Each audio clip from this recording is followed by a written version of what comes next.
সন্ধ্যা হয়ে গেল, এখনো একটা মাছ বিক্রি করতে পারলাম না। মাছ যদি বিক্রি করতে না পারি তাহলে আমার সংসার কিভাবে চলবে? আল্লাহ, তুমি রহম করো। আর এই গ্রামে কি কোনো মানুষ নাই যে আমার কাছ থেকে একটা মাছ কিনবে? মাছ আছে, মাছ, ইলিশ মাছ, পাঙ্গাস মাছ, জিয়েল মাছ, টাকি মাছ। আরে হিসু আসারও আর টাইম পেল না, মাছ করা রেখে প্রস্রাব করে আসি।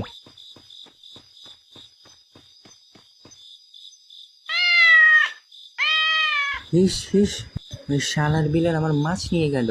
ওই বিড়াল, ওই দাঁড়া, আমার মাছ দিয়ে যা। হঠাৎ করে বিড়ালটা আবার কই চলে গেল? এটা তো পুরনো একটা স্কুল, হয়তো এটার ভিতরে বসে খাচ্ছে। আজ ওর একদিন কি আর আমার যে কয়দিন লাগে।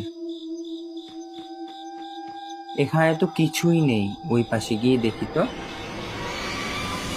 ওমা, এটা তো মাথা কাটা লাশ। আল্লাহ জানে কে কে মেরে রেখে গেছে। কি করি?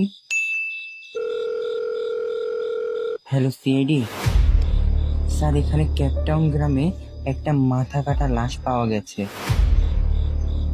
আচ্ছা ঠিক আছে স্যার।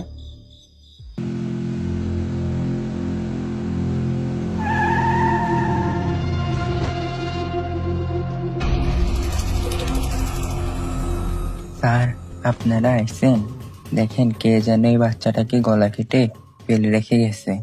অভিজিৎ, তুমি লাশটা ভালো করে চেক করো, দেখো কোনো কিছু পাওয়া যায় কিনা। আর আপনি এক্স্যাক্টলি এখানে কি দেখেছেন?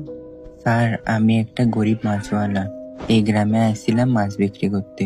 হঠাৎ আমার প্রস্রাব আসে, মাছের ঝুলিটা রেখে প্রস্রাব করতে চাই। কোথা থেকে যেন একটা বিড়াল এসে ঝুলিটা থেকে মাছ নিয়ে পালায়। খুঁজতে খুঁজতে পুরানো এই স্কুলের সামনে আসি বিড়ালটাকে খোঁজার জন্য। স্কুলের ভিতরে ঢুকে দেখি এই গলা কাটা লাশ। তারপর আপনাদের ফোন করি। কিন্তু একটা আশ্চর্যজনক বিষয় হচ্ছে, পুরা গ্রামে একটা মানুষও দেখতে পাইনি। ওকে, আপনি এবার যেতে পারেন। স্যার, হ্যাঁ বন্ধুরা, আজকের ভিডিওটা এতটুকুই। দ্বিতীয় পার্ট দেখতে চাইলে অবশ্যই কমেন্ট করবেন। আর ফুল ভিডিও আমার ইউটিউব চ্যানেলে আপলোড আছে, চাইলে আমার ইউটিউব চ্যানেল থেকে দেখে আসতে পারেন।